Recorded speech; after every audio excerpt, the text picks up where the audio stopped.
Like I said, man, we rock and roll. We're I hate to say we're live. You and I are live, but people listening right now, they don't have the luxury of sitting in. It's probably better for you and I that we're not live. We get to edit ourselves here a little bit.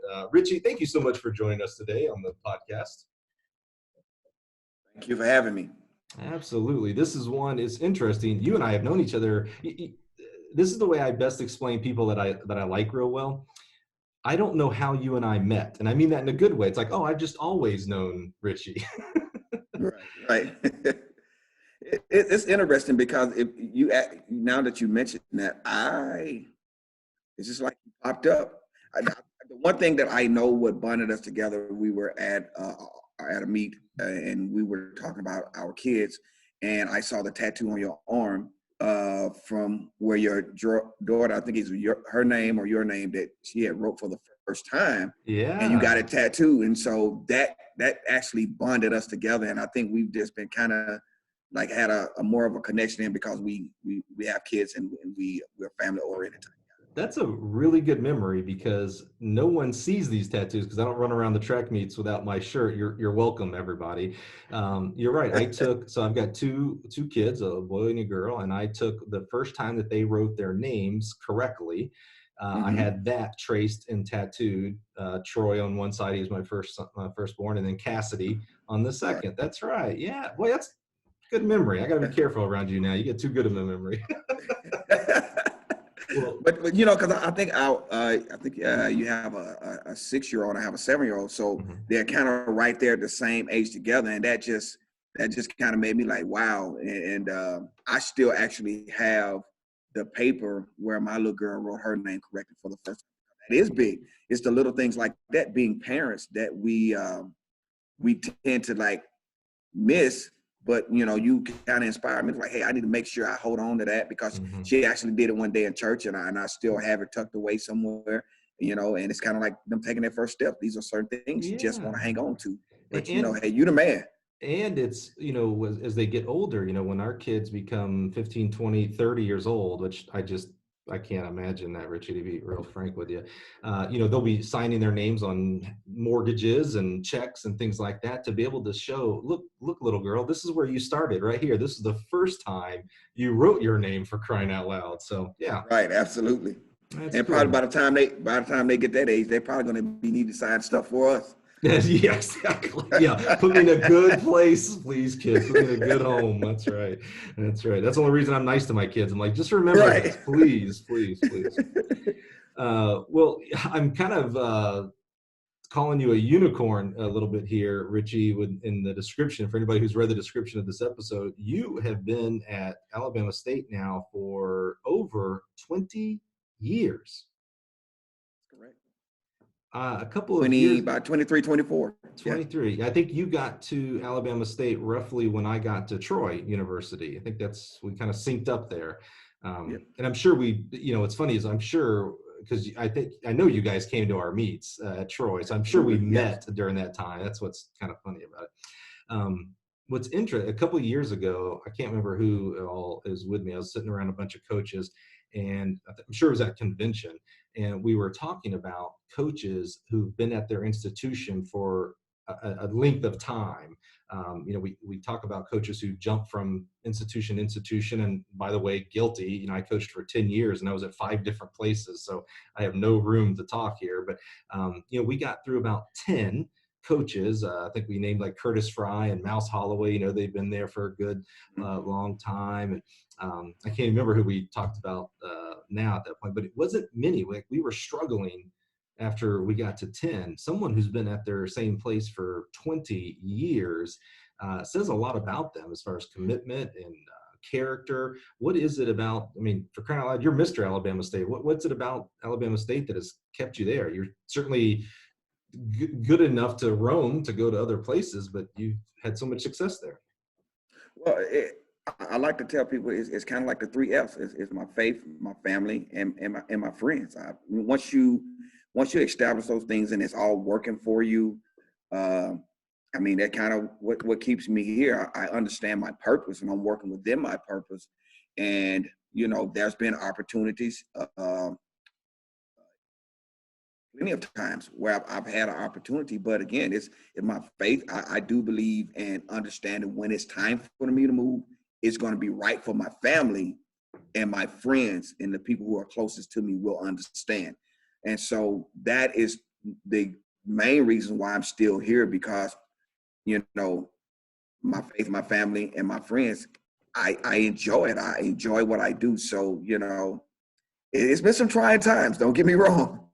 But that's when all of those other things kick in, your family kick in, because my wife is here, her parents are here. My parents is 3 hours away. So, and then I've made a lot of friends here. And so with me being on the road a lot, it allows me to be able to travel and feel good when I'm gone, knowing that my wife can go down to my mother's house, my children have their friends here, and I got people here that I can lean on, that I can truly call brothers and sisters that I met since I've been in Montgomery.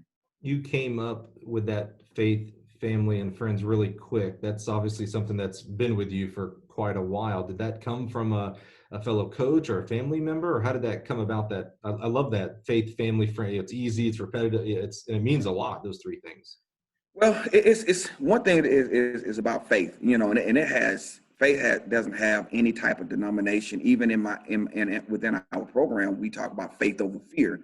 You can't be afraid. You got to be able to understand when you make decisions. You got to be able to live with those decisions and be man enough and woman enough for whatever consequences come behind it, good or bad. You can walk and you can live in it. So, and faith is one thing that I've always had. My family is the cornerstone, part of the cornerstone of my faith. Again, there are friends that's just like family. So that is where my seed is planted within my life. And it's something that my parents taught me. It's something that was put into me at a very early age. And I had a college coach that kind of was like the same way, just talked us about sticking together, being together. And when you plant your seed, you have to make sure that you water that seed, that it grows and blooms into whatever tree that you want it to be, whatever flower, whatever it is. You have to be able to be man enough, woman enough to own up to it and do it. I love that you're living it out as well. We, especially in athletics, we have a lot of slogans, the just do Mm-hmm. it, faith, family, friends, faith over fear, those kind of things. Mm-hmm. And they're good and they're good reminders, but if they don't put ourselves into action, then it doesn't really matter. So I like that you're actually living out faith, family, friends in regards to growing real roots there in the Montgomery area at Alabama State. And So, it's been a good ride. Go ahead. no, Sorry. keep going. No, you go ahead. Well, I was going to ask you, you talked about family and you mentioned, your wife's family is from the Montgomery area, and you mentioned your family is about 3 hours from you. Where did you grow up? I grew up in a small town called Shannon, Mississippi. It's maybe about 5 miles right outside of Tupelo, Mississippi, the birthplace of Elvis Presley, the king of rock and roll. So I'm straight out of Mississippi. So I'm a country boy at heart, and that's where, again, a lot of my roots are from. That's my personality says country boy. It says family. It says friends, and I'm one of those people. If I invite you over, or I say, hey, come have dinner with me, and we're going to go out to dinner. Where I'm from, that means something.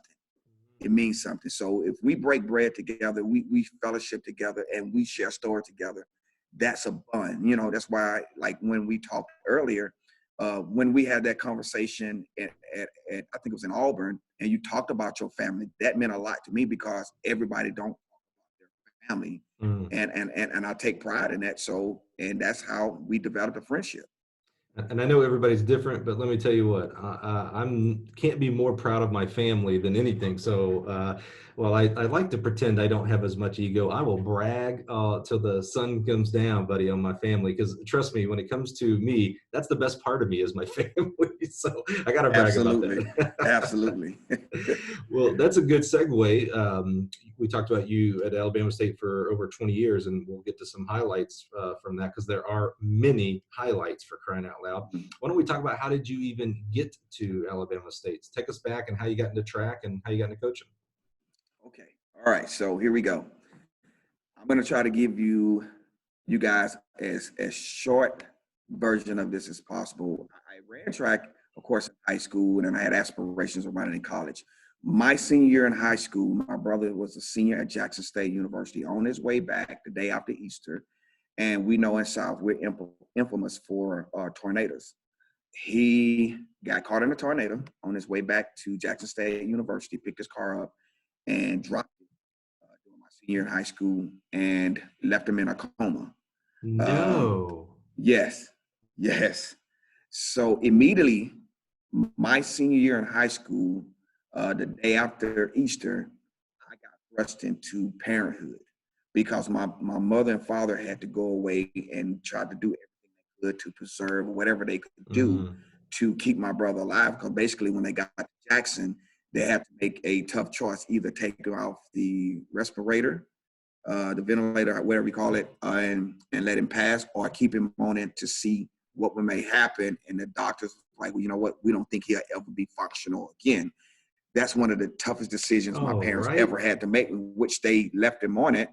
And he passed away a week before national championships indoor last year. Wow. Yeah. So that's another whole thing. This entire time he's been in a coma? Yes. Well, I guess what you call, I don't know the medical term, but a semi-coma. He's never been able to walk, never been able to talk, been on a feeding tube and all of that stuff. And, you know, that's why I say my faith and my family and my friends are so important to me, because at that point, at that early in my growing up, I was thrown into being an adult because I'm taking care of my younger brother and sister, still trying to finish up track, trying to salvage any type of senior year in high school that I could, you know. And I remember my at the graduation, I got the Teenage Father of the Year award. I am thankful for all of the championships won, but that's one of the awards that I hold dear to me. Out of everything that I've always done, is being an award that's being named as the Teenage Father of the Year, because I had to take care of my brother and sisters while my parents was trying to take care of my brother, going back and forth from Jackson to Florida to Arkansas, just whatever, you know, us being a parent, you're going to go do whatever it is you got to do for your child. And so I got that. So long story short, I had a plan on going to college. I was pretty good at running a distance and long jumping. But I gave all that up. And I took a music scholarship to a junior college so that I could stay close to home. Really? What kind of, were you like the band or what? Yeah. I mean, music and running was, I started both of those at an early age. I ran my first road race in the 6th grade, and I started playing music in the 6th grade. So, wow. And I did music all the way until my senior year in college. I never picked up my again. But I mean, I mastered the mellophone, baritone, French horn, and trumpet. What? Brass guy. Yeah. Holy cow, man. Those lungs, yeah. So you went into junior college to do that, like a marching band or something, or symphony? Yes, I got a music scholarship, and I had no intentions of doing music in college. I wanted to run. I was good in music, but I had no intentions of doing it in college. But they offered me a scholarship to come there, and it kept me closer to home, to my parents. So I gave up running. And, you know, the story is, when I was in college, junior college, I would do little races in the street, and my friends used to call me Ricochet Rabbit because I would literally race people in the street just for fun, and, you know, maybe get a couple of dollars here and there, you know. So that's what I did my first 2 years in college. And now, when you said you gave up running, do you mean you gave up running for a team? Like, were you still running yourself, or did you just give up running? I literally gave up running. I mean, and when I say gave up running, I didn't compete anymore. If I did any type of exercise, it would be basketball. And again, I was on a full music scholarship, and so my attention was to that, because I knew it was no way my parents could afford, if I lost my scholarship, for me to stay in college. And so, and one of my biggest things is I never wanted, or still to this day, want to disappoint my parents. So I had to do what I had to do. Well, I never want to speak for other people, but I'm going to go out on a limb and say they are not disappointed in you, my friend. Holy cow. Jeez. Oh man. So Oh, go okay, ahead. well the we've already spoiled alert. We know you are in coaching track and field. So how did they get back into running? Okay, so um, music got me back into running. A gentleman that I grew up in my neighborhood, he was like, "Look, man, we have to get you out of this area because what you end up doing is settling like a lot of the people, and no knock on the people where I'm from, but most kind of just settle in and get them a home and work in the factories because in Tupelo we're known for factories and things like that." He's like, "I got to get you out of here." He said, "I'm going to take you down to Alcorn State University. I'm going to put you in front of my music director when I was in college and let you play for him and see what he thinks about you." So, guy by the name of Rodney Goree, he had already graduated. He took time out of his schedule, drove me 5 hours Wow. to Lorman, Mississippi. I put up on Alcorn campus, go in there with my mouthpiece, play for the band director. Uh, got done, offered me a full scholarship to finish up my college career. So I go to Alcorn on another music scholarship, full ride. Holy cow. They Really? won, yeah, yeah. Now, my And son takes piano lessons.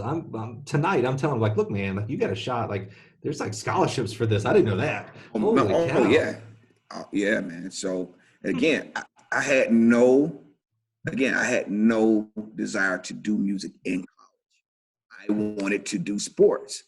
And again, mind you, I haven't competed since high school. We 2 years out. And I get there and I start music there and marching in the band, traveling with them. And a lady by the name of Alicia Shield Gasson was the head coach there. And she was short on, didn't have many distant runners. And I was like, "Hey, I'll run distance." She said, "Well, why don't you come out?" And she was like, "I tell you what we're going to do. We're going to, down at Alcorn, if you ever been there, anybody that's listening, ever been to Alcorn, we call it a 7 mile stretch. It's 7 miles from the time you pull off campus to get to the main highway. It's about 7 miles." And so she was like, "All right, I'm gonna let you out, and I want you to run this stretch." And the rest of the kids was terrible. It was all like jumpers and stuff like that. They had no desire to run cross country. So I'm the only crazy person. I run the whole 7 mile stretch. And she was like, she was like, "Well, where's Ritchie?" And I was like, "He already gone."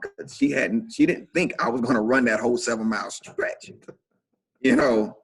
And she was like, "Man, this kid could really run." And so I actually got back into running, and I ran my senior year Huh. in college. Was that 7 miles?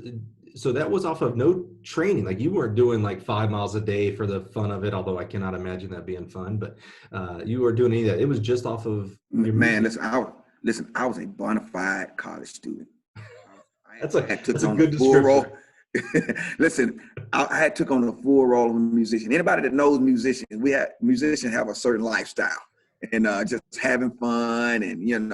And again, I always kept good grades and things like Mm. that. I was in a fraternity, and again, I was pretty popular around campus, and so, but because I did music, and we were a HBCU band, and the way that we practice, and imagine I'm playing the tuba, so I had the lungs, Mm. and so when I took out, she's like, "Man, this kid got some lungs."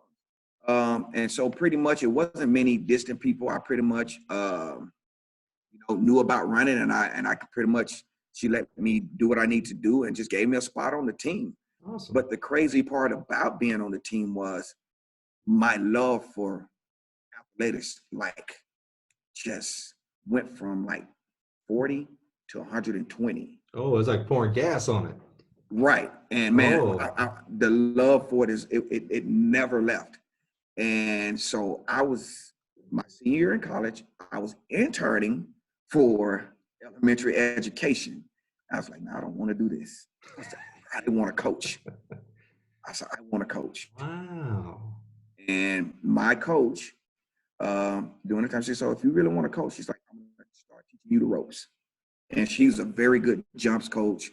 Um, have had a lot of success in her career. Just started teaching me about the business side. And mind you, I'm still a student. I'm still running, but I'm a student but I'm learning about coaching. Mm-hmm. So it was a running joke on the team, like, here's this new guy just pop up, senior That's year in true. college, Yeah, that's he's on right. the team, and so they was like, you're not really an athlete, you're a coach, because I was learning to do everything.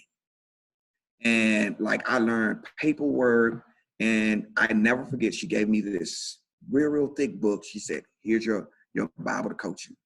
And she said, everything by every event is in here. And she said, you better not give it to anybody else. And she said, if you ever going to be a champion, she said, build your field and build your distance, and you'll be a champion. Holy cow! What an influence she had on you. Yeah. Wow. That book. And Okay, when I got, everybody wants to know, what is the freaking book? What book is this, man? Everybody wants to go read this book now. man, I have to go through a lot of stuff to find. I can't remember that book. You I still have it got it tucked though, away. don't you? Yeah, I got it. It's put away in a very safe place. But I got to find that book. But it's basically was a track and field book, and it teaches about the basics of every event. And it was like super thick. So you ran track through high school, and then you had to take this, it seems like basically about a 3-year hiatus, because you didn't run track again to your senior year in college. And you expressed it as like your desire for athletics just exploded. Do you think it was like, if you had your crystal ball and you could see 2 lives of Ritchie Beene? One is someone who ran all 4 years in college. The other one is today. You didn't do 3 years and then you ran your senior year. Do you think the passion would have been the same, or do you think that absence from it really grew?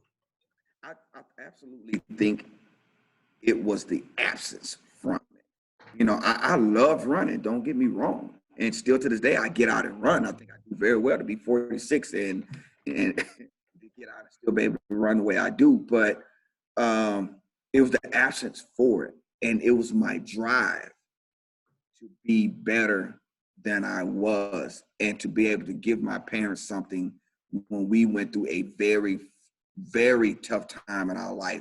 And I also wanted to make my brother proud, because the thing about it was, and I want to backtrack a little bit, I was pretty rough my senior year in high school. And it had gotten to a point to where my parents were like, you know what, we can't do anything with you. And my brother drove up from Jackson State on a Friday, got me from school, drove me back to Jackson, and mentored to me. He was like, man, because I was getting in trouble. And he mentored me. He was like, man, you got to do better. He's like, man, you're smart. He said, but you're headed down the wrong path. I got into trouble a few times at school. I got kicked out of school my senior year. But yeah. And so my brother just mentored and poured into me that weekend. And we went back to Jackson, and we drove back up Saturday. And it was about a 3-hour drive to Jackson from where we live. And we drove back up that Saturday when he got off work that night. Here's the crazy part to this story. As we're driving back, because he was working at the mall in Jackson, when he got off work, we hit the road coming back. He let me drive. And en route to the house, we were coming through right outside of Louisville, Mississippi, if I'm recalling correctly. He wakes up out of his sleep and he said, hey man, slow down. It's dangerous in this area. Slow down. And we proceeded on with the trip. And like I said, that weekend, he just mentored to me, poured into me. We went to church that Sunday. He talked to me again about life on that Sunday, about going to college, about how to handle a relationship with girls when I go to college, and about making something of myself. He had the accident that Monday. Guess where he had the accident? Oh no, where he says slow right down. outside of Louisville, Mississippi. True story. Dude, your brother is a life changer. If he doesn't take the time, or if he tells mom and dad, next weekend, I'll talk to him next weekend. We're talking about a whole different life span for you at this to this point in life. Oh my goodness. So it's like I have no choice. Mm. I owe it to him. I owe it to my parents. I owe it to my children. I owe it to any parent child who is looking for a coach that has a purpose and want to be able to make a difference in young people's lives. So, that's why those three things I gave you, I hold firm on it, and I believe in it. And nobody can tell me different until it's got to be something. It's hard for somebody to tell me any different right Yeah, I was about to say, what more proof, man? Come on. What's unless aliens come down, my friend, I don't know what could shake you from that. Holy cow. That now. is, I mean, you lived it, so it's believable. It's awestruck is what I'm. It's just amazing. Literally, that is amazing. That's unbelievable. That's awesome. I love that. Boy, it's hard to transition from that, man. That's a story right there of just redemption and life changing and not putting things off. I love that so much. Holy cow. Well, I'm glad that you made something of yourself so that everything wasn't in vain, my friend. Jeez. Whew. Yeah, I'm supposed to stay in control as the host here, man. Yeah, I've lost all control. My emotions are just overrun right now, and that's not easy to do for me. So that's oh man. Well, let's talk about you decided you're going to get into coaching. She gives you the Bible of coaching track and field, and you go. Sounds like you go full head of steam into I am going to be a coach. Yeah, and that's how she put me in contact with Coach Crump, which was the head coach at the time at Alabama State, and I came on as a GA. And mind you, I'm from Mississippi. I'm a country boy, so it was a major transition for me moving to a city because this is the most city I've been in. Because Alcorn is in the middle of nowhere. If you ever been to Tuskegee or anywhere like that, any school that's off in the middle of nowhere, that's Alcorn. So when I get to Montgomery, Alabama, this is the most city I've ever been in. So I was blown away at first just by I could go get something to eat at 12 o'clock at midnight. You know, like, man, I was taking full advantage of this stuff, and just seeing a different side of athletics outside of being at an even smaller school, being in a very rural country area, and then now here it is. I'm in the city. It's a new lifestyle for me. Now I'm a graduate assistant. I'm fresh out of uniform, going straight into coaching, and so Coach Crump's like, "All right, you got the cross country team." And so it was interesting because now I'm trying to write workouts, and here it is. I think I was 23 maybe at the time, and the athletes looking at me like, who is this kid? Mm-hmm. Like, what is he going to tell us? But And I had you don't even have like experience to draw on. Like, well, hey man, I ran for 4 years at Alcorn and I did nothing. and you're like, no, I ran 1 year. Right. I remember this young gentleman, very good 800-meter runner, and he was a Jamaican athlete, really good 800-meter runner. He was like, he can't coach me. He doesn't know anything. Man, I was just, can you imagine? And he says this in front of everybody. So, I had to pick my feelings up. Like, I had to stand there strong, but I had to pick my feelings up. And everybody just laughed. I was like, okay, you're stronger than this. I tell me you're stronger than this. I know you don't know much, but you got the book. And I would call my coach, and I was just, man. And then you got to imagine, I'm fresh out of college. I want to coach, but then I want to still have fun, because you got to remember, I've lived this very, very sheltered type of life growing up in Mississippi, where wasn't exposed to a lot. So now here it is. There's a lot of other opportunities for me here to do things, and now I'm out of college. Now I don't have to protect a scholarship, because I knew if I ever lost my scholarship, I was done. And so now it's like, now I want to coach. Now I want to have some fun too. And it took me about 2 years to get that balance together. And mind you, I'm working on my master's at the same time. Mm-hmm. What were you doing for your master's? Physical education. Hmm. So have you ever heard of the term imposter syndrome? No. So it's quite common. I'm sure when I describe it, if you're listening right now, you could probably think of a time that you had it. It's, like I said, it's extremely common. everything from athletes to coaches to private sector businesses, even as fathers and mothers, we would have this as well. It's that little voice that sometimes creeps in your head and says, what am I doing here? I am not good enough to be XYZ. I get it sometimes as a father. My son and daughter will do something and I'm like, I can't handle this. I'm not suited to be a dad. Like this was a mistake. They did not give me kids. They should not have done that, right? Right.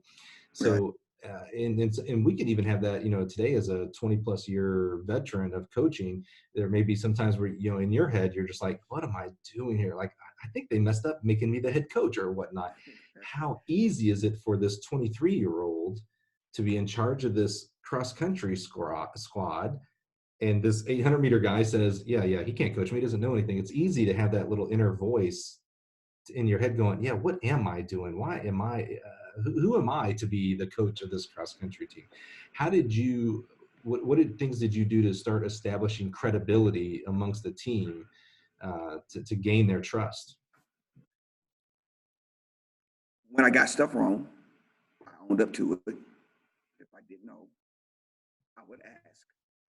And I think one of the biggest mistakes that a lot of even older coaches, or I don't want to say older, seasoned coaches make it, but especially younger coaches, is when you don't know something, just say you don't know and ask. Just like when you just asked me, did I know it? No, I didn't know what it was. Just say you don't know, and then ask. And so when I made mistakes, I owned up to it. My mentor, my boss at the time, Coach Horace Crump, was phenomenal. He allowed me to make mistakes. He gave me more life lessons than coaching lessons, because the life lessons led over into the coaching lessons. And so, and the thing about it was, one of the biggest things I had to accept, and when I say this name, and he and I are good friends today, and we have mad respect for one another. One of my best athletes as a young coach during that time, I had to let go because I wasn't seasoned enough to coach him, and that's Jabri Harris. Jabri Harris was my first All-American athlete that I started out with. And he ended up with All-American status at Tennessee. Jabri was at Alabama State? I was his coach. I had no idea. Yeah.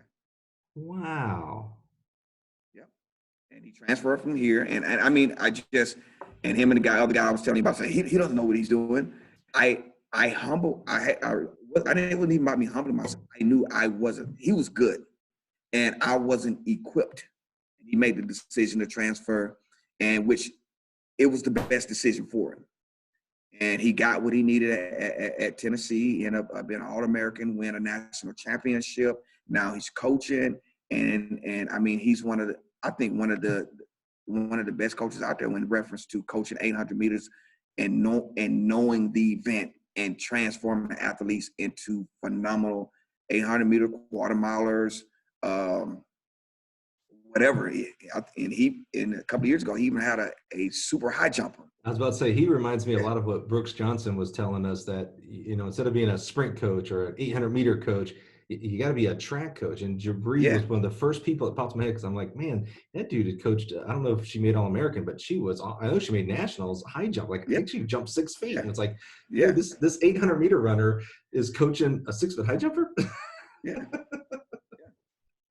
So, but yeah, he was my very first person in that group that I had as a young coach. And but as time continued to go, Coach Crump allowed me to recruit, and we got a group of young ladies in that were pretty good at the time, but they were non-qualifiers. And that's when they had just given us enough scholarships to start rebuilding the women program. And we took a hit for like 1 year. And when I say hit, we just sat some really good girls out for 1 year. And we waited patiently, and my coach from Alcorn was kicking our butt, and the legendary coach Johnny Thomas, that was at Southern, that during that time, that's when Brian was jumping for Coach Thomas, Brian Johnson. Mm. He's at New Orleans now. Yeah, Southern University. Yeah. Yeah. Mhm. So I just sat back and I watched all these great coaches go to work, and they would beat up on us, and I was always telling them, "We'll be back, we'll be back." And so we started turning around. And like I said, I got there in '97. Got here at Alabama State in '97. In the fall of 2000, our very first championship ever won in SWAC championship for ASU in track was won fall 2000. The first SWAC tracker cross country championship. Holy cow. Wow. So did you parlay that graduate assistant straight into an assistant coaching job? Yes, yes, yes. When I finished up my master's, Coach Clark brought me on full time, and it kind of took off from there. And then I went from being an assistant coach to a head coach, which was very scary. Yeah, so let's talk about that transition. So, I mean, graduate assistant to full-time assistant is its own transition, and you get additional responsibilities, and now your paycheck is actually tied to the whole thing, not just Right. tuition payments and things like that. Decision-making skills. Yeah, exactly. How long were you the assistant coach before you became the head coach? I became assistant coach in full-time assistant in 2000 once I got my master's. Mm-hmm. No, I'm sorry, 99, because I got my master's in 99. So I got hired on full-time in the fall of 99. 2000 And season, yeah. So, and so I went from there. In 2008 is when I became full-time. I never forget it. We didn't have a really, really good outdoor season that year. And I remember being in Albany, Georgia at the state meet recruiting. And so I'm calling Coach Crumb like, man, we got to turn this around. We had got our butts whipped outdoors that year. And I was like, Coach, I'm looking at this person. I got this person, this, that. And so he was like, well, Coach, it's all yours. I was like, what do you mean? What do you mean? He said, I just turned in my return, and you didn't know. No, he said the program is yours. What were you? How? I can't imagine the fear, excitement. I mean, there's so many emotions there. Man, listen, I remember I was driving to the meet, and it's like, you know how like you get some news, and it's like your armpits start itching, your head start itching, feel like you got to go to the bathroom. I just feel like I was about to pass out. So I just pulled over into a hotel parking lot and was just like, what did he just say? He's like, yeah. He's like, yeah. He said, you can sign whoever you want to. It's all yours now. You can sign whoever you want to. So, and so it was exciting, but I was so nervous. Yeah. And it really didn't hit me until I got back that Monday, and I went over to his office, and he started giving me boxes of stuff. He's like, here's all the paperwork, here's the financial stuff, here's this, that, and the third. He's like, I'm gonna show you everything. And like, it's not like he retired and it's like it's gonna be 6 months down the road. It's like I had a month to figure out what I'm gonna do as a head coach. I can't say what type of scared I was on air, but just understand.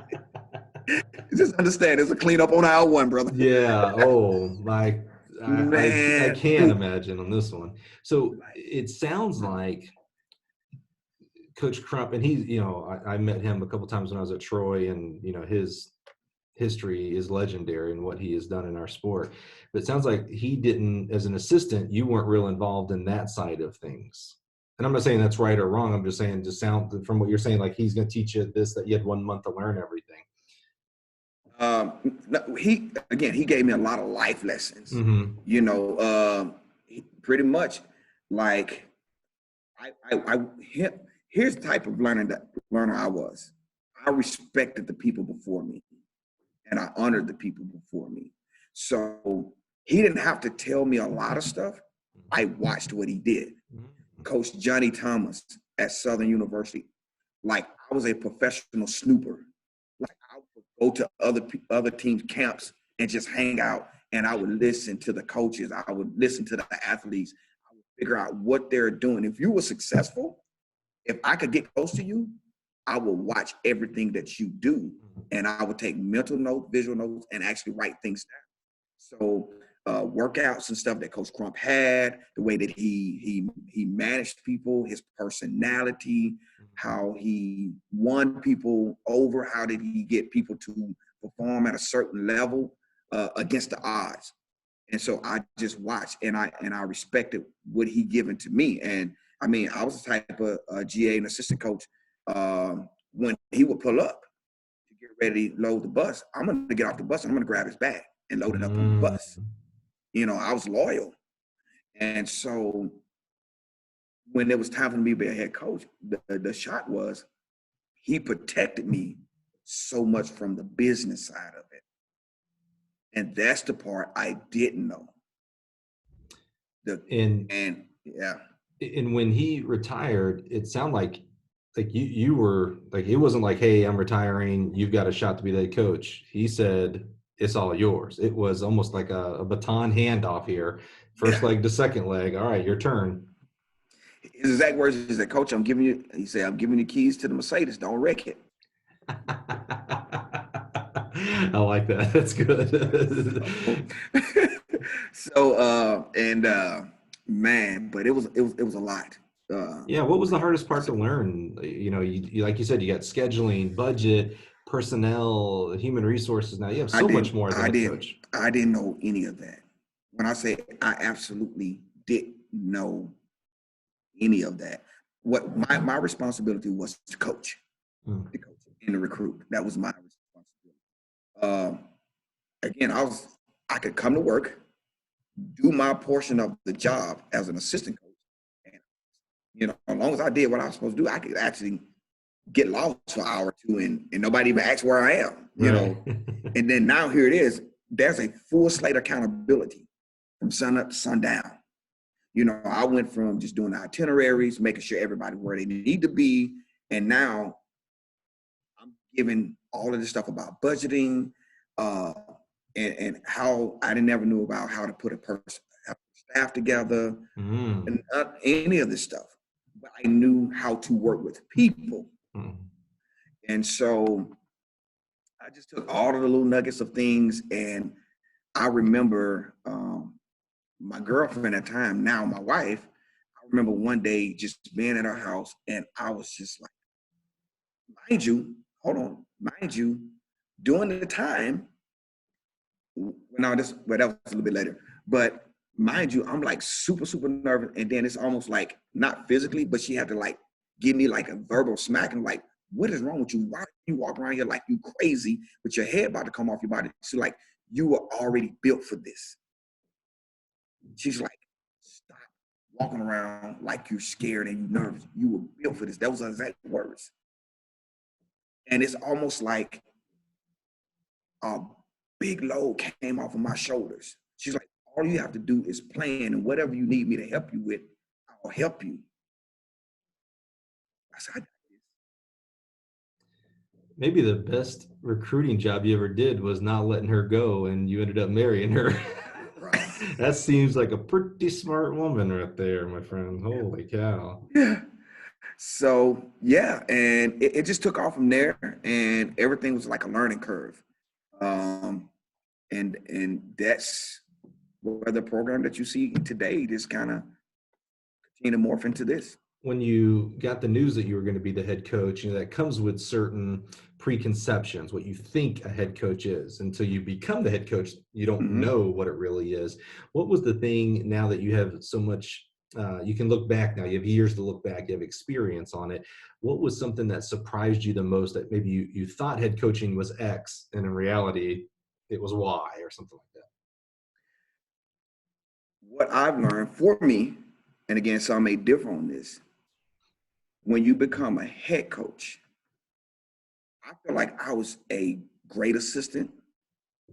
But then when I became head coach, I said, you know what? That's another side of humbling yourself. I said, I need to be a really good head coach and be able to find great assistants. and be able to manage them so that we can put a really good product. When I say product, meaning student athletes, product meaning they graduating, product meaning students that are socially aware, students that become good citizens, and all of that. And the other part about it, I learned no matter where you are, at the end of the day, it's still a business. Mm. It's still a business because it's not my money. It's the state of Alabama money. It's Alabama State money, and it's people that they're investing in too. And I'm held accountable for everything and everybody that walks in and out of this program. And that's one of the things I think that I didn't know. I said, man, I'm accountable for a lot of things. If it goes good, 20 different people say they were responsible for making it go good. But if it goes very bad, guess who's responsible for it? It's only a mirror at that point. You're only looking at one person. That's right. That's right. And that's kind of the way I see it. Where did that humbleness come from? You talked about that you realized it was about hiring good assistants, and not just about you. Like, you could have taken the ego route and be like, okay, I'm the head coach. I'm going to make this program great. To hell with anybody else. But instead, you express that as to hire good assistants. Did that come from your head coach at Alcorn State? Did it come from your head coach at Alabama State? Mom, dad? That came from somewhere. I think it's a combination of everything that I've been through, my upbringing, being able to share things and spaces with various people, and understanding that it takes a community of people to be successful. And don't get me wrong, you can be as egotistical or self-serving as you want to be and still be successful. But understand, that's a hard horse to fall off of when it does. And if there's nobody there to pick you up, it's kind of a lonely road. But when you develop that faith and that family and those friends, you got people around you that get it. And it's not going to be perfect all the time. So that's why it was important for me to, because I knew what it was like when I was on. He gave me the green light to say, hey, go. I'm here if you fall. If you mess up, I'm going to pull you in. I'm saying, hey, listen, this is where it's going to be now. And sometimes I would get so mad. I was like, man, why are you not listening to me? Like, because every assistant coach think, hey, the head coach should do it this way. And a lot of assistant coaches, hey, man, if I was head coach, I'll do it this way. And I had all these things, and I had no idea. I had no idea. And so it's important to me when I get these good assistants, great assistants, and that, hey, go explore your craft. I'm here. Go explore your craft. Be as great as you can be. Because if I hold you back, I want to be able to have people around me that other people want. And if I have a bunch of people around me nobody else wants, what am I attracting? What type of students am I sending out? What type of coaches do I have? And nobody else see their worth. And so that's why it's important to me. Coach Trump pulled me up when I was at a low point in life where I had thought I had lost the love for the sport, lost everything in the sport. Coach Shields at Alcorn and Coach Crump. And now, and even what my brother invested into me, it's important for me. My purpose is to take as many people and give them that first, pull them up over the fence. And once I get them over the fence of life, then give them a push, a head start. And that's so important for me. A couple of days ago, I had the honor of interviewing Charles Ryan, who I think you might know that guy a little bit.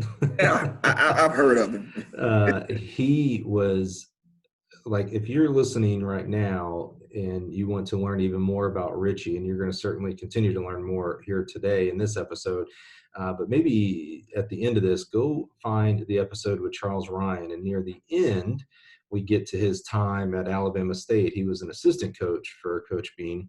And, I've gotten the honor to interview a lot of people, and we invariably, the podcast is titled Connections for a reason. We're looking at how do we make connections? What are the connections that you've had? Again, the Coach Crump and you connection, that's important, and obviously had a huge factor in your growing up as a coach and growing and maturing into a head coach. But the way Charles describes you and the opportunity you gave him, and how, I think this was important too, not just the opportunity you gave him to be an assistant coach in your program, but how you gave him that opportunity. He expressed, I don't want to give away too much because you need to go listen to it, but he talked about how you genuinely and authentically listened to him. And then when you made the decision to hire him, I mean, exactly what you just said there is exactly how he expressed it. You let him do his craft. You let him coach. You didn't micromanage him. You said, come here, do your craft, build your craft. I mean, that is a real amazing gift of it. It's humility. It's humbleness to kind of set your ego aside, be vulnerable, because you know what that assistant coach does or does not do. Their success or lack of success reflects on you. People, like you said, when it goes bad, there's only one thing in front of you, and that's a mirror. So if your sprints and hurdlers don't achieve the success that other people think that they should, they come to you and say, well, hey, what's going on? Why are you letting that guy or gal coach that way? Or why didn't you step in? And on and on and on. So it's Right. really amazing, that humbleness that you got. And I do get a sense that, from your brother and your family, that's where it was kind of exemplified almost maybe on a daily basis. Absolutely. Absolutely. Absolutely. You're absolutely right. That's amazing. So talk to us. You get the you get the keys to the Mercedes, and here's the good news, Coach Crump. He did not crash it. Let's talk about some of those successes you've had, because you've had some amazing athletes during your head coaching time there at Alabama State. Yeah, it's been truly a blessing. I am to be 46, and at this point, I think my assistant coach, Coach Snap, conclusion of this indoor season after COVID, when COVID-19 hit, at the conclusion of the indoor season, I think I had reached my 51st conference championship. And, just having numerous athletes to go NCAA, regionals, nationals, and just, if like I said, you mentioned it, looking in that crystal ball and said, hey, if I could have predicted this, it's no way. It's no way. The success is so many people are responsible for it. And it's just, I remember wanting to take this program to another level. We had won some conference championships, had a few athletes here and there when Coach Crum was coaching. But I was like, man, I want to go to another level.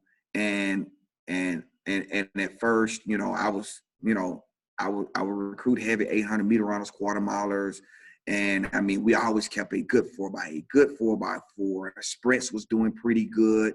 And then after we was consistent winning conference, and one of my assistant coaches at the time took on a head coaching job at Alabama A&M, and LaShonda Jones, which I have much respect for. She's awesome.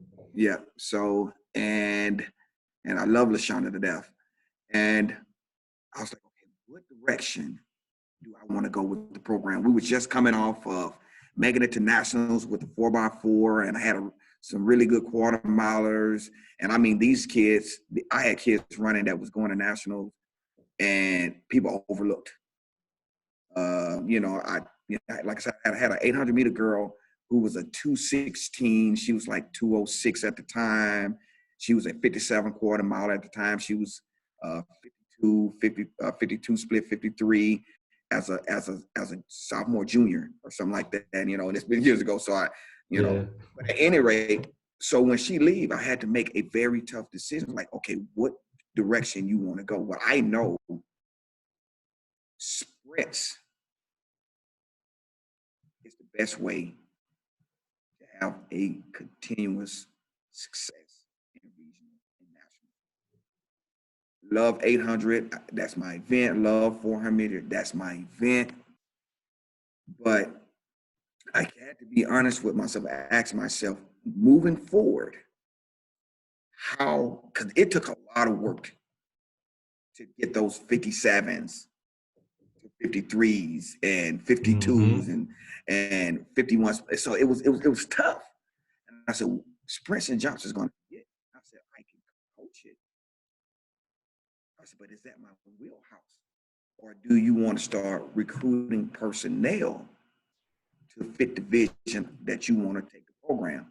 And am I going to be okay managing the vision of the program, even if it means go out and get somebody who's probably a little bit better than you in coaching Yeah. sprints? And what am I willing to not spend as much money in scholarship in the Mm. events that I love to do Right. Yeah. and go get what we need to be more consistent? Well, I don't have an ego.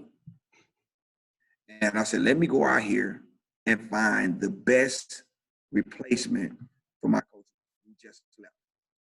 And I started within the conference, and and it just hit me one day, right? It's like, why? Because I offered one of the coaches in the conference the job, and the coach declined. And so I was like, you know what? What am I doing? Do a national search. And I Hmm. did a national search. And that's how, and I mean, I was so surprised. I had so many people contact me. It's to the point it got frustrating because I'm like, it's too much. Careful But what our you ask for. program, right. And so Charles Ryan emailed me. And I remember him very well from the coaching convention and everything. And I knew his work because when he was at RU, I was like, man, we would be at the Crossplex. And I used to get on my kids. I'm like, how are y'all letting these kids from our school just push all around in their division too? You know, I think every coach have those conversations sometimes. Like, because again, it's like they would fly in from California, come to the Crossplex. I was like, man, these kids are good. And if anybody know Chuck and Charles Ryan, we call him Chuck. If anybody Hmm. know Chuck, when he know what he know and he know what he know is right, he's going his athlete's gonna let you know that because Hmm. he's gonna come out in the performance. So when I saw his name come across my emails, like this is a no-brainer. Hmm. And so I asked all the questions, I dotted the I's and I crossed the T's. Hey man, look here, come on, let's do this. Hmm. And it took being humble. It take me falling back to follow the mission and the vision of the program that I wanted to go. I still feel like I still know that I'm strong in recruiting, but also I also understood that they're also the next level of managing personnel Hmm. and giving people an opportunity to build who they are and help them along the way. And we took the program to another level. We talked about recruiting, what type of athletes I wanted to get into the program, and I wanted to know what type of connections he had, what type of connections I had, and everything. At the end of the day, your name and your word means a lot. I said, we put all of these things together, we're gonna do some super things on the track, and that's that's how the brand grew. Hmm. Well, talk to us about. So you're at Alabama State. It's a, I don't know how you would, what term you would use. A small school. It's not University of Alabama. It's not Auburn University. Of course, at this point, I have to take my dig and say it's not a Troy University. You know, my alma mater, Ritchie, which it's the number one school in Alabama. Alabama State's number two. Uh, what talk to us about some of the I don't know if struggles is the right word, but what are some of the things that you had to deal with at Montgomery, Alabama, that you don't necessarily think some of your peers had to deal with in Austin and Gainesville? And those are great guys. So this isn't about those people. It's just about Right. the realistic part of what you have to deal with at an Alabama State. Well, here's the thing, and it's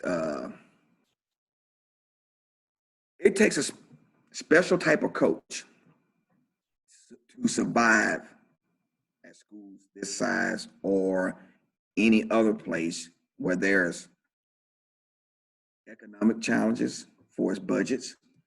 When you get different student athletes from very various socioeconomic backgrounds.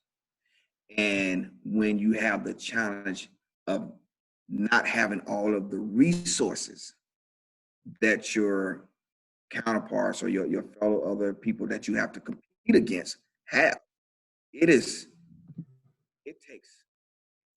a lot of prayer, preparation, and patience, because you just can't wake up and just think you're going to do it all year long by the fly.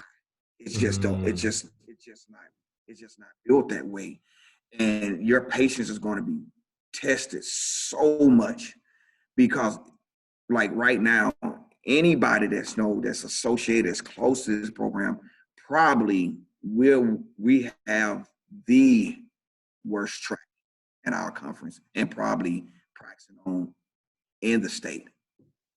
But we're one of the most successful ones. And it's just trying to instill in people, the young people and in my staff, we can't use excuses. And not only that, not only our athletes are practicing here, we have world-class athletes that come here and practice, professional athletes that many people don't know.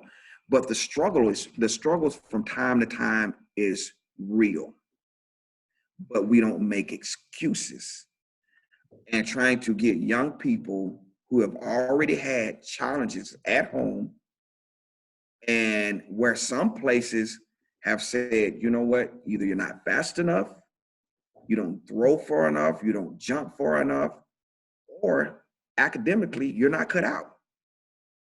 And they say, come here, here's a safe place. I had a young lady, and I'll kind of pause in a second, but this is a true story. I had a young lady who transferred in from a school, okay, and had some academic things, some social things that was challenging for at a major university. Came in, and academically kind of started out kind of rocky, but wasn't doing bad, but kind of rocky. But I said, man, what is it? Something's up. And we were sitting there talking one day, and I just looked her in the face. I said, you know what? I said, it's safe. You're in a safe place. Whatever happened in life prior to you get here, you're safe here. And man, she just cried. This kid, who was deemed as an academic risk, made a 4.0 this semester.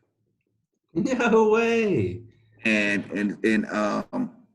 it's sitting like at a 3.3 GPA.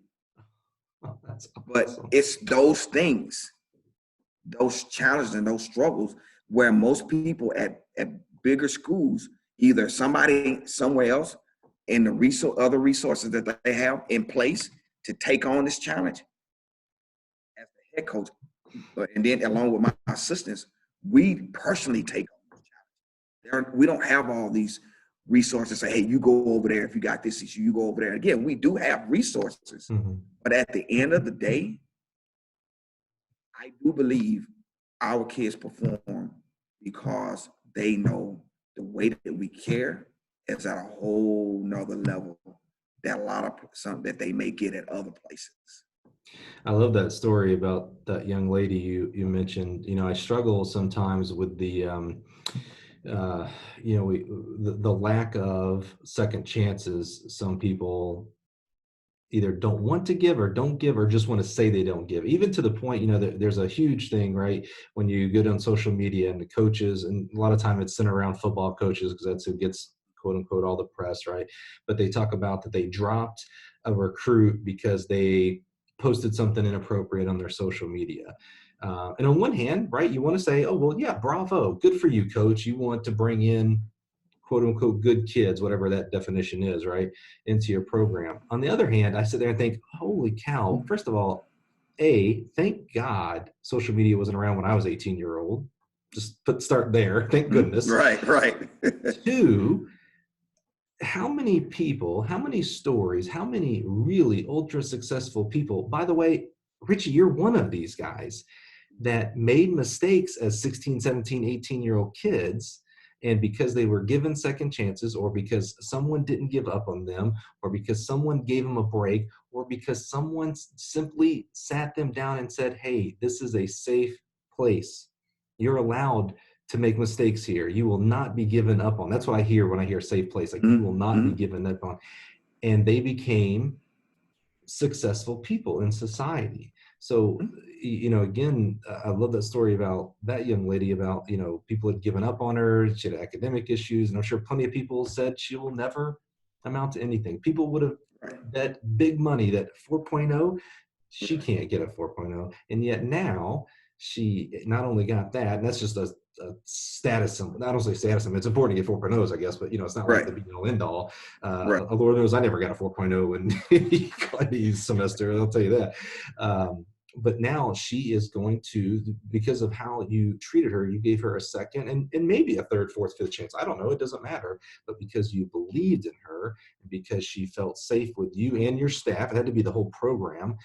She's going to be successful. She is going to contribute positively to society because of that. So that's so awesome, man. I love that. And we have so many stories like that. So many. Yeah. So many. Yeah. I love that. And ultimately, I think if you were to survey coaches and you ask them, what are the reasons that you got into coaching? Certainly, if they're smart, dead last would be money, right? Because, well, we know. But, certainly the top three might be, I love the sport and wanted to continue to be in it. I think a lot of coaches would say in their top three, I wanted to make a difference positively in young people's lives.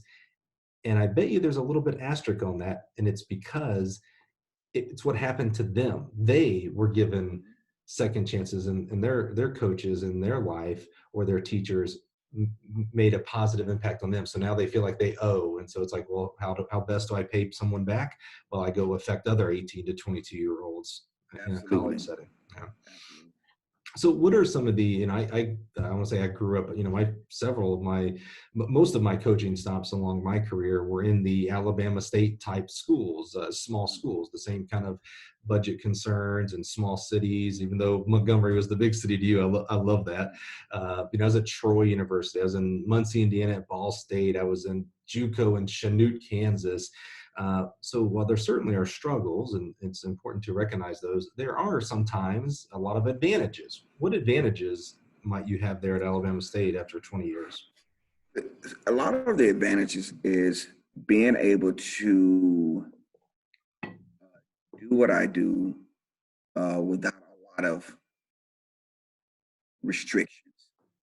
Where, the bigger school you're at, the more restriction you have, the more of a microscope is on you.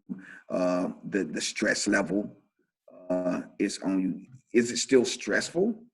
Yes, but it's not a financial type of stressful, like, okay, we're giving you $300,000 a year, and if it doesn't happen, you and your family in jeopardy, we're going to find somebody else. I don't have that type of stress.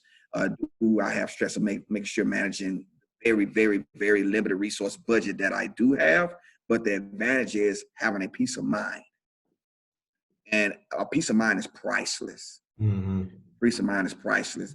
And, and taking what you do have and making the best of it.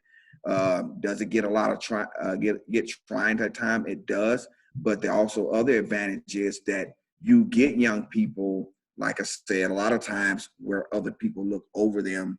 And the advantage is you get to see this product now that's out there in society. That's now they're married, they have a good career.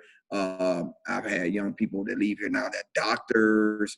I had one of my students call me last week. He owned his own business. He's going to be coming to Montgomery. I just want my family and my wife and my kids just to meet the man that got me going. How does that make you feel? It feels good. And this was a kid. This kid was getting into some serious stuff. And I was an assistant coach then. And I bought this young man. I said, listen, come sit with me. I said, listen, I'm not far removed from society and the streets. I'm hearing about some things that you got. Either you get this together, or I'm going to the head coach. I said, from now on, once a week, you and I are going to meet. And I said, and if you don't do this, I'm turning you in. And now this kid has his own business, doing very well financially in life.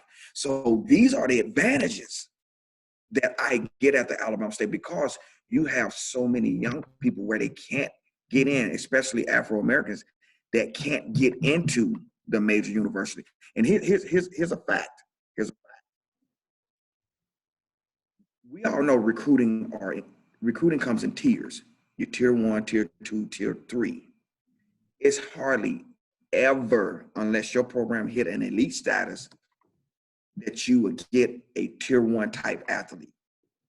Now, if you take an Afro-American male who's really, really good, if he have the grades and he can qualify Division 1, and he is the times or jumps or whatever really, really good, most of the time he's going to get picked up by the major universities. If he makes the qualifying status. If he barely makes it, more than likely, there are some exceptions that'll be made and they'll still get in. Well, now you got to start diving off into the tier 2, tier 3s. Well, a lot of times they pick up a tier 2 here or there, and your tier 2s are where now you're competing against some of the, I don't want to say mid-major, some of the smaller PWIs and things like that. And so now you got to battle with this. And a lot of times you might get a few tier 2s, then now you're dealing with tier 3s, and now you have to coach them up. And so, and then they said, you know what? I'll try the HBCU. I want to go to HBCU because this is the type of school that's willing to give me a chance. And then there's a certain pride that comes with that. Now you have to have coaches and people in place who understands their tradition and the pride of why these schools are in place, like your Alabama State, your North Carolina A&Ts, your Florida A&M, your Alcorn, your Jackson States. We can name so many schools, your Hampton, where you see athletes pop up, and that's like, where did they get these kids from? And because they want to go there, and they know the history, or maybe they didn't get the chance somewhere else. And so it's a certain pride when you walk into a building and said, you know what? And I make sure our athletes know you represent the Alabama State brand. When you get off the bus, when you step off the plane, the way that you move, because you're HBCU, people are going to look at you in favor, and then some people are not going to look at you in favor. Mike, I would be lying to you if I didn't tell you that there were people who said some very nasty things over the course of my profession, either not directly toward me, but I heard it, or the way that me or my athletes were treated. And that's 100% fact. But the thing about it, we've been educated well, we've been taught well, we have a sense of pride. And that's an advantage, because yes, we don't have the resources. Yes, we might not have the budget, but I guarantee you, when they walk out of these doors, they're prepared. If you can survive here, you can survive anywhere. This is closest to reality in life you're going to get. I don't knock schools for having resources. It's a blessing. But a lot of the young people who go there, they automatically given the really nice apartment, they given the meal allowances, they given these living expenses, and then all of a sudden when they graduate, it's snatched away. And now you got to figure out how you're going to get that same type of living and pay for it yourself. We're developing our young people, save your money, prepare yourself, invest in yourself. And when you graduate, you already have that drive to go get you an apartment, understanding your credit, because I talked about my athletes about their credit. Seriously, it's crazy that I say this. At 8 o'clock this morning, well, about 6:30, one of my athletes texted me like, hey, coach, call me when you wake up. And when I called her, and I talked on the phone this morning about investing and trading. And she said, coach, I'm doing really well, I'm investing my money, I'm putting it up. And we had an investing conversation. And we later talked about track and field. And we discussed the stock market and how it's getting ready to come back and where she's putting certain things. Well, when Manage. When we finish with today and when we stop recording, I need to get some stock market tips from you. So don't let me forget that. I wish, we do these episodes, these interviews over Zoom. So Coach Beene and I can see each other right now. you are only listening to this, but if you could see the passion, he is getting worked up here, and what you're hearing. So Ritchie doesn't catch this though, because he was talking that whole time, right? You're hearing that little click, click, click, click, click, click, click, click. Every time you hear that, that is Ritchie. I don't want to say banging his fist on the table that you're at, but you are hitting the table that you're at, and we can hear that reverb back. Oh, sorry. No, it's all good. No, it adds to the story that you're telling. It because we're listening right now, and so we can't see you, the listeners, and so they now understand that whole picture of that passion that you just went through. And I'm a good enough host that I know when to sit back and let you go. That was really good, because that was one of the reasons I wanted to talk with you today. You keep using these I don't know what they're called, the anagrams, initials, HBCU. So let's talk about this a little bit, because there's some people that may be listening right now that don't know. They just heard those three letters, and you might as well have just said ACC, SEC, ABC, 1, 2, 3. Let's take a step back here. Tell us what HBCU stands for, not only what those letters stand for, and then bigger picture, what does HBCU stand for? HBCU stands for Historical Black Colleges and University. What it stands for is a history of allowing people of color to be able to get an education when we weren't allowed to go to PWIs, and PWIs predominantly white institutions. They open to give us an opportunity to educate and to empower ourselves for the current generation then into future generations. Well, it's evolved over the years and since the initial start, but that's the whole purpose of it and the history behind it. And every school has its individual history, and then it's a collective history as a brand. And the unity and the feel that we get when we see our fellow university do well on national level, regional levels, the coaches, it is so exciting because we know the challenges. And here's the cool thing is, people in places historically that once wanted to keep us out are now giving us invitations in. Now, is it where it need to be? And we know there are so many things going on nationally now with the protests and things like that. And now is the time to start having healthier conversations. And because a lot of things is because people don't know, or they've only been given a little bit of information, or they've been given misinformation. Mm-hmm. And a lot of time our university are looked down upon. But when you look at a lot of the people in this sport, a lot of people at various levels in government, in medicine, or whatever, if you trace their education and where they are from, or their parents or somebody has ties to a historically Black college or university. You have two people that we talked about today that's doing very well in coaching that had ties to Alabama State. We talk about Jabri and we talk about Charles. Mm-hmm. And so these are the things that people don't know until they dig deep. It's like, man, a lot of times these schools are looked down upon, but a lot of things and a lot of people got their base from an HBCU education. I've had some amazing conversations over the past week with Brooks Johnson, Lamont Vaughn, even Derek Peterson, and of course, in the time frame that we're doing these interviews with, not necessarily with what things are happening, because these things have been happening for quite a while. It's boiled up to the top, and maybe more people are seeing what's going on.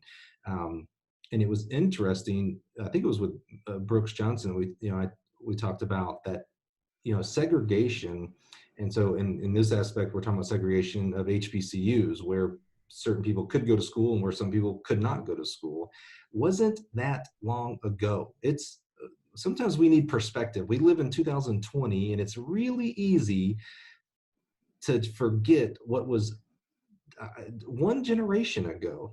And right before we hit record today, Ritchie, someone on my Facebook posted, I can't remember her last name. I believe her first name was Ruby. That I think today is the anniversary of Ruby, a 6-year-old girl.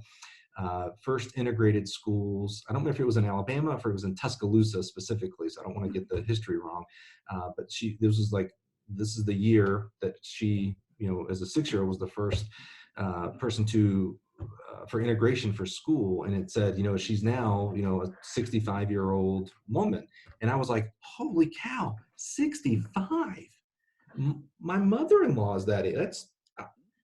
That's not, she's not, we're not celebrating the 365th birthday of this young lady. She is only 65 years old that this person had to bust segregation. That's mind blowing. So it sounds like these schools, I'm asking for this history, not telling, the HBCUs, these are schools that came up and said, okay, if we're in segregated times, then we're going to have academic institutions of academic learning for people of color. Mm-hmm. Absolutely. And I mean, it still holds true today. It still holds true today. Now, don't get me wrong. You can walk out on campus and look at even our various sports team on campus. We have become very diverse in a lot of our sports here, because at the end of the day, the same equality that we want for us, we believe in that everybody should be able to have as well. So, people actually think a lot of times, oh, it's an HBCU. It's not welcoming and open arms to various races or rape different ethnic groups and things like that. And that's just not the case. I mean, you come here, you see so many different people from different countries, black, white, you name it, walking our campus. But back then, we were probably the only ones walking our campus. And you're right, it wasn't long ago when all of this stuff was happening. When I graduated and in high school, believe it or not, in the early 90s and late 80s, I remember being in high school and we had a black homecoming queen and a white homecoming queen. And we're talking about late 90s, early 90s, late 80s in Mississippi. Yeah, I'm afraid. And where my parents literally feared when I would drive home late at night, because they knew, hey, call us when you on your way home and things like that, because there was a lot of things that would happen. So yeah, it wasn't that long ago.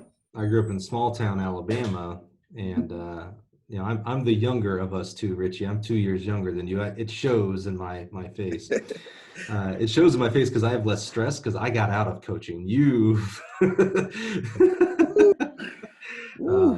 I graduated in '94, small town Alabama, and a lot of those same things that you expressed, we had the same things on in our hometown, unfortunately. So I'm glad you dispelled that myth of HBCUs that, it's only for people of color. It is a school, and it just happens to be predominantly of color because that's the tradition and historical backdrop of the school.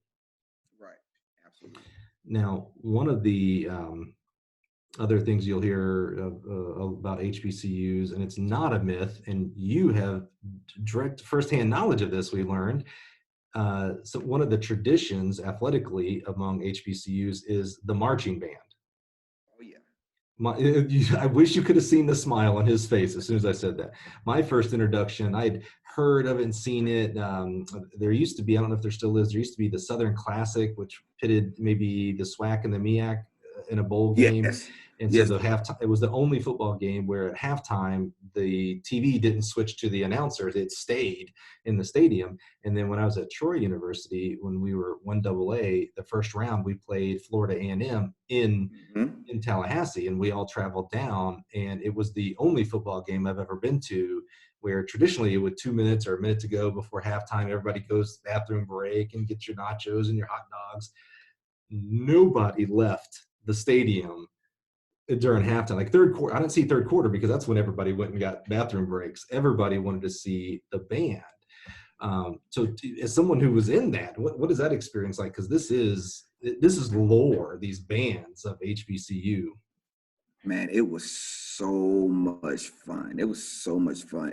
And it's just the atmosphere, pageantry of just having the games, the togetherness, the food, just people loving on each other, knowing that, hey, we're all here for the same purpose.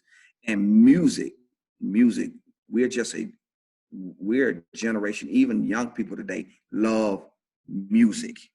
And if you want to bring people together and just take it to another level and just, it's through music. Music soothes the soul. And I, even my baby girl to this day, she loves music. And we listen to music together, and she's into dance and she's into art and all of these things. And I want to expose her to all of these things because my mom pushed me into music. She had me singing in the choir. So when you talk about the Black college experience, the Black college music, the history behind it, no, everybody's not cut out for it, but anybody that experienced it and open their heart and their mind, I don't care if you're Black, white, orange, green, it doesn't matter.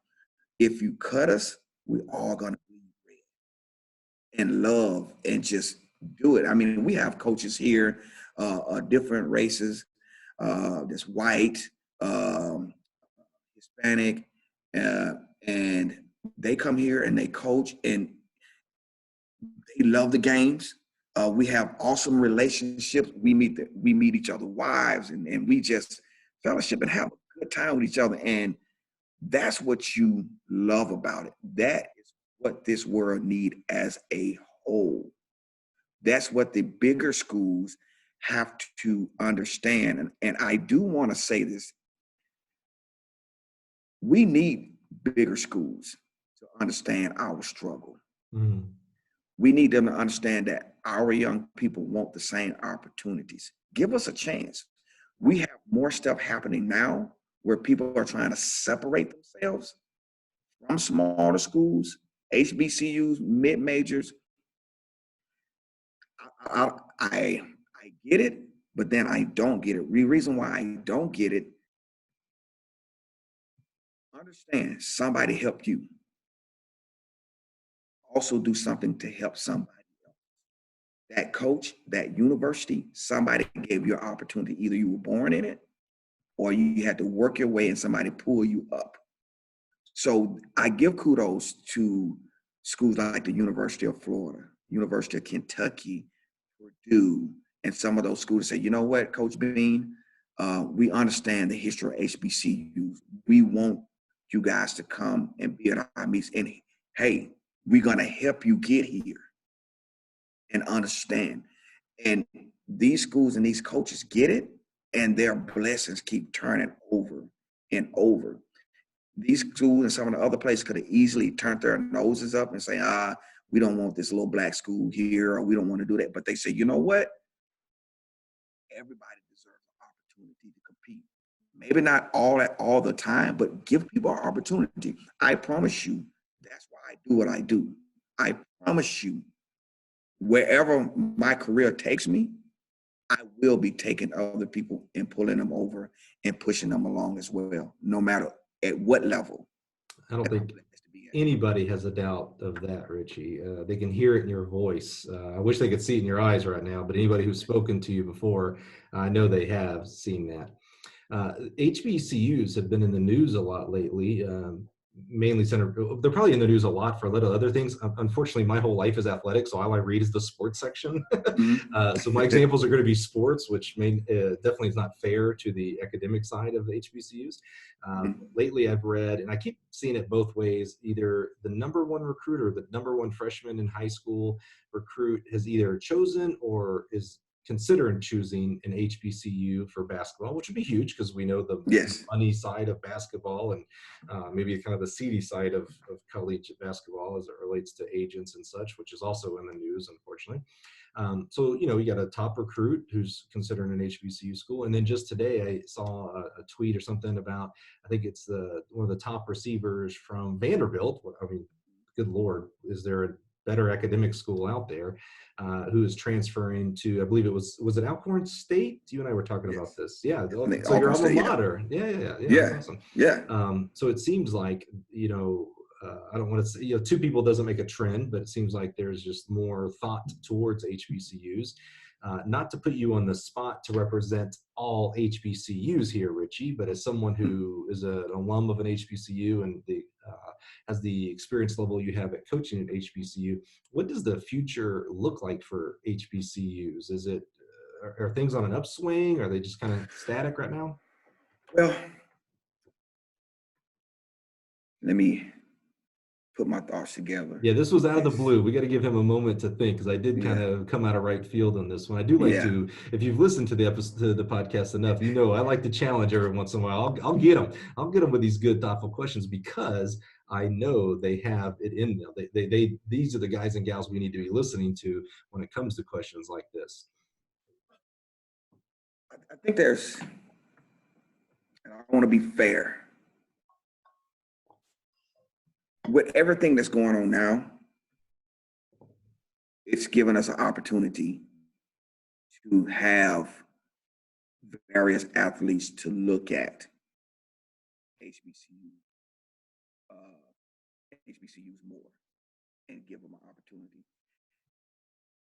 I want to start with the current state of the HBCU. Okay. There are a lot of positive things that are out there about HBCUs, and then there are a lot of negative things when it comes down to APR and things like that, getting certain type of athletes. When it comes down to funding, when education truly exists, and this is my personal feeling, when education was put together, it's kind of almost kind of like healthcare.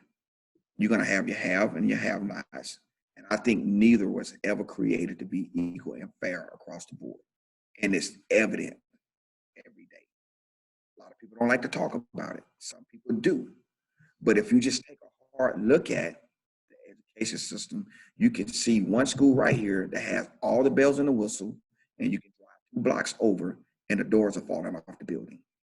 And as long as the ones over here are getting everything that they want, everybody that's left over here kind of like, well, y'all figure it out. Our doors are far from falling off. We need more people, corporate sponsors, other people, businesses, and even alumni to put more money back into it. Because at the end of the day, it's about your endowment, the money that you have, the money that you raise. And then also people saying, hey, you know what? They do serve a purpose. The schools do serve a purpose. A lot of our students, once they graduate, they are going to PWIs and getting masters and becoming doctors. So if you know that, let's go ahead and continue to invest in it. So the state of it is now, you have seen HBCUs close. You have seen them go into financial downfall. Even with the COVID-19, you seeing large schools, athletic programs already struggling. And we talk about schools that's bigger and have more students. So what do you think we're looking at here and the challenges that we're facing? Right. So it's a real thing. But here's the positive spin to it.